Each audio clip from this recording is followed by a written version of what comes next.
Hey guys, Dahmer's Cool Stuff here, and this is another $15 challenge. This time, the $15 challenge is retro games.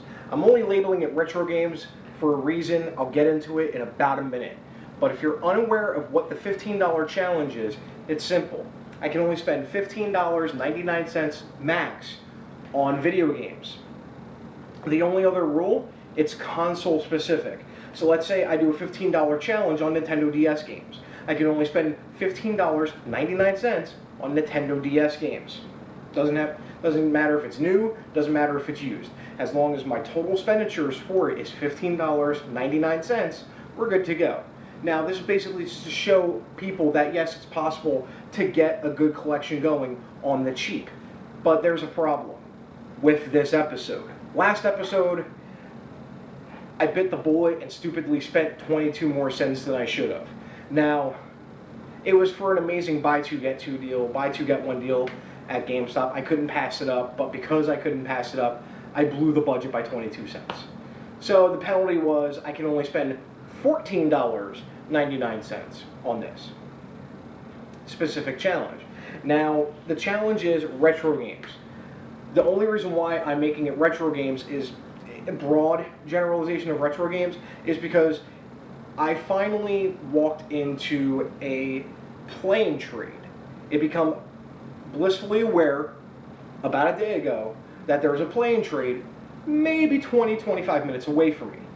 So I was very happy, like a schoolgirl, giddy, like I wasn't sure of their prices. I wasn't sure if I was gonna immediately bite the bullet and only be able to get one game. That would totally defeat the purpose of $15 challenge and trying to build a collection. So here's the footage of me going into the playing trade. Also, I'm probably going to be talking over it a little bit, only because the audio got messed up. So this was me at the playing trade. Basically, they had box and television games as soon as I walked in, which is pretty cool. 5,200 games right next to it. Original Xbox games as well. Nothing too fancy. Then they had pretty much 8 to 10 feet of retail space of Super Nintendo and Nintendo games. And right across from there was the N64 games. This was the cabinet of rare stuff, or the more expensive items. Wasn't too bad. It was a nice selection. You know, they had N64, Game Boy Advance, Game Boy Color games in there. And this was where I actually spied a copy of Lagoon, which was I really tempted to buy. But I may wind up waiting till next time I'm there. Their DS selection was kind of interesting. It had some of the standard, oh my god, I'm a kid and I got bought some crap stuff. But then, they had nostalgia. They had a couple of the RPGs there. It was cool to see a retail chain, so to speak, not throw away their cases. And the PS1 games, nothing too fancy there. Most of the more rare ones were behind the case in the glass. And I want to add that this was the PS3 section. Right across from there was the Xbox 360 section.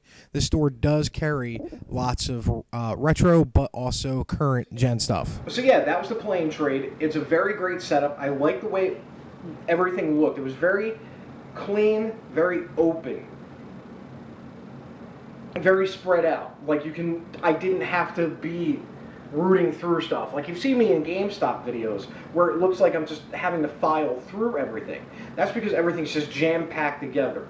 They try to make it as easy as possible to actually see the game and touch the game and open the game and make sure that the disc is fine, except for some of the stuff that they had in the glass in the cabinet, which was more the pricier things. But even then, they were reasonably priced. I mean, it is a retail establishment.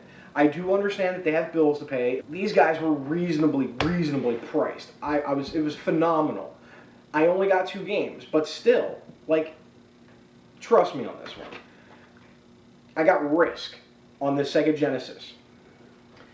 I'm a big fan of Risk. I own at least 2 or 3 copies of the game, plus Axis and Allies.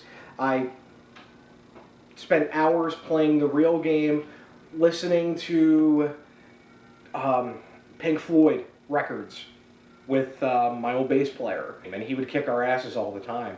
He was an Australia guy, just build Australia and conquer their world 10 turns later. but Risk is awesome on the Genesis. And then the other game, boom, Baseball Stars. Oh, before I forget, I'm so excited about the Baseball Stars. I got the game for $5. And then we got Baseball Stars, made by SNK on the Nintendo system. Baseball Stars, once again, same guy, bass player. We played this game a lot when we were kids, even into adulthood. The reason why this game is so good is because you can make teams. You can hire players, you can fire players. You play games, you make money. The money that you get, you can either, as I said, hire players, or take your existing players that you already have and actually improve upon them. So, over the course of a month or two, we would have these great teams, and we would go head-to-head, and we would have these great battles, and we would have seasons that were like 20 or 30 games long, and we would have playoffs, and it was pretty sick, the level that me and him took this game to. And it's a phenomenal game still. I tested both of these. They work fine. I don't know if the battery's good on it. If it's not, it's a simple fix. I can do that easily.